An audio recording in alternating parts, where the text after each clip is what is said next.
Hello everyone, मैं हूं शबनम और आपका मेरे चैनल कुकिंग क्लस्टर में इस्तकबाल है। आज मैं आपके लिए लाई हूं वेज नूडल्स की रेसिपी, जो कि घर में आप आसानी से बना सकते हैं। बस छोटी छोटी टिप्स को फॉलो करना है और आपकी चाउमीन भी वैसे ही बनेगी जैसे आपको मार्केट में अवेलेबल होती है। तो चलिए सबसे पहले हमें देख लेते हैं हमें किस किस सामान की ज़रूरत है। यहाँ मैंने 150 ग्राम नूडल्स ली है, जो मार्केट में इजीली अवेलेबल हो जाती है। आप इसकी जगह स्ट्रेट वाली भी ले सकते हैं। यहाँ पहले सबसे पहले मैंने 1.5 लीटर मैंने पानी लिया है। हमें सबसे पहले अपनी चाउमीन को बॉईल करना है। पानी जैसे ही गर्म हो जाएगा हम इसमें अपनी चाउमीन डाल देंगे। ये देखिए पानी हमारा अच्छे से बॉईल हो चुका है। अब इसमें हम ½ टेबल स्पून नमक डाल देते हैं, ताकि जो हमारी चाउमीन है वो थोड़ी नमकीन हो जाए और जल्दी भी पक जाए। अब मैं इसमें अपनी चाउमीन डाल देती हूँ। चाउमीन को हमें ज़्यादा नहीं पकाना है, केवल 3 से 4 मिनट तक ही पकाना है। अगर आप छोटी चाउमीन पसंद करते हैं तो आप इसको बीच से तोड़ भी सकते हैं, लेकिन चाउमीन थोड़ी सी बड़ी बड़ी ही अच्छी लगती है। अब इसे 3 से 4 मिनट तक पकने देते हैं। हमें चाउमीन को केवल 80 से 90% तक पकाना है, फुल कुक नहीं करना है, क्योंकि चाउमीन मसाले के साथ भी पकती है।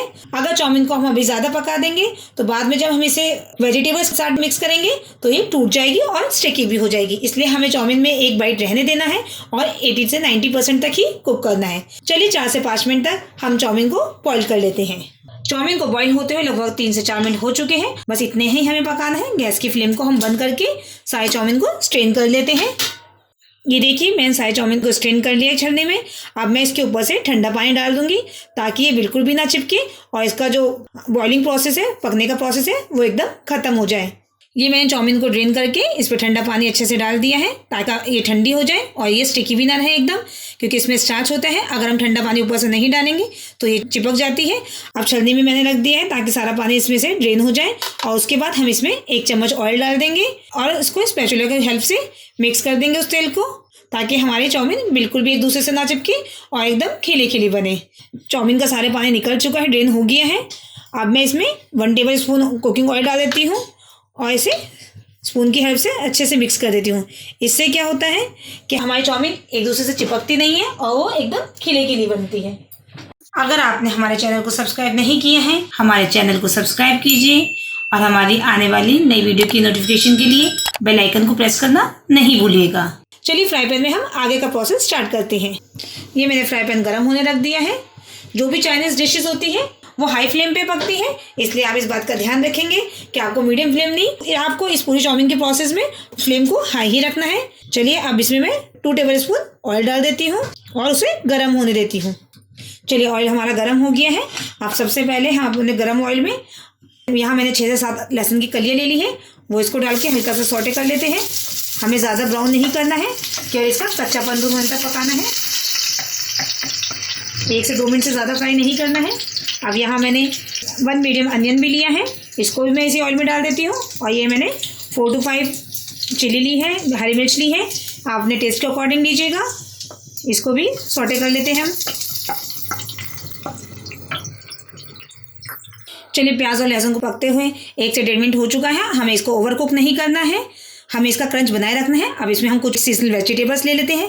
यहाँ मैंने ½ कैप्सिकम ली है, 1 कैरेट ली है, जिनको मैंने पतला पतला काट लिया है, शिमला मिर्च को, कैप्सिकम को भी, कैरेट को भी, और यहाँ मैंने कैबेज लिया है, इसको भी मैंने पतला काट लिया है, और यहाँ मैंने स्प्रिंग अनियंस लिए हैं। इन सबको हम सौटे कर लेते हैं थोड़ा सा। हमें इसको भी ओवर कुक नहीं करना है, केवल 1 से 1.5 मिनट तक ही पकाना है, ताकि इसका क्रंच बना रहे। आप अपनी पसंद से वेजिटेबल्स को कम या ज़्यादा भी कर सकते हैं, या कोई दूसरी वेजिटेबल भी ले सकते हैं। अब इसी में हम सिरका डाल देते हैं। यहाँ मैंने सिरका लिया है 1 टेबल स्पून। ये मैंने जामुन का सिरका लिया है, आपके पास जो अवेलेबल हो वो ले सकते हैं।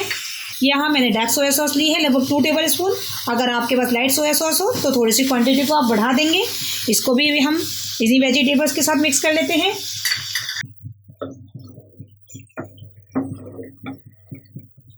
चलिए अब हम इसी में यहाँ ग्रीन चिली सॉस ली है मैंने, 1 टेबल स्पून, इसे भी मैं डाल देती हूँ। यहाँ मैंने 2 टेबल स्पून टोमेटो केचप लिया है, आप अपनी पसंद के हिसाब से कम या ज़्यादा भी कर सकते हैं, या अगर आप बच्चों के बना रहे हैं तो उनके हिसाब से भी आप रख सकते हैं। इसको हम अच्छे से मिक्स कर लेते हैं और थोड़ा सा हम नमक डाल देते हैं, नमक सॉस में भी होता है और हमने चाउमीन डालते हुए भी डाला है नमक, इसलिए नमक की क्वांटिटी हम कम ही रखेंगे। यहाँ मैं 1/4 टेबल स्पून इसमें नमक डाल रही हूँ। अब इसको अच्छे से मिक्स करके 1 से 2 मिनट तक पका लेते हैं। अगर हम वेजिटेबल्स के साथ ही सब कुछ डाल देते हैं, सॉस वगैरह, तो हमें चाउमीन में ज़्यादा मिक्स नहीं करना पड़ता और चाउमीन हमारी बिल्कुल भी नहीं टूटती है। चलिए 2 मिनट हो चुके हैं लगभग। अब इसमें जो मैंने चाउमीन उबाल के रखी है वो भी इसमें डाल देती हूँ और इसको हम 2 स्पून की हेल्प से अच्छे से मिक्स कर देते हैं।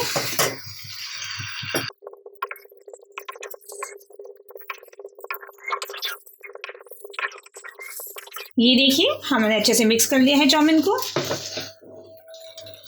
और देखिए ये एकदम भी टूटी नहीं है, ना ही एकदम स्टिकी हुई है, एकदम बनी है ना मार्केट स्टाइल। चलिए अब इसको हम सर्व करते हैं। ये देखिए तैयार है झटपट हमारी वेज चाउमीन की रेसिपी। आप भी इसे ट्राई कीजिएगा और अपने फीडबैक हमें ज़रूर दीजिएगा।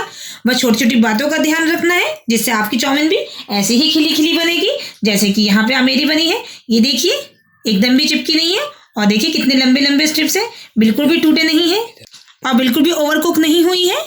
आप भी मेरी रेसिपी को फॉलो करके बनाएंगे तो आपकी चाउमीन भी ऐसी ही बनेगी।